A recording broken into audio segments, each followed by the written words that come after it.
guys. Paliwanag ko. Ito po ang tawag dito ay rotary sensor. Ito yung mga ginagamit natin na rotary sensor. DC. Kasi po yan DC, 24 volts.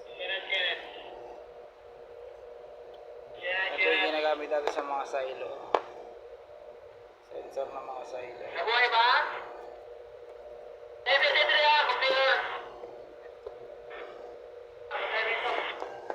Guys, ito yung manual. Pag minanual mo ngayon yan, ito gagana. Yan, itong makikita nyo yung common na yan. Sa normal yun, yun yung signal nyan. Yan yung signal. E pagka minanual mo dito, nagsisignal yan. Close ngayon yan. Bibigyan kita Ito na yung switch niyan.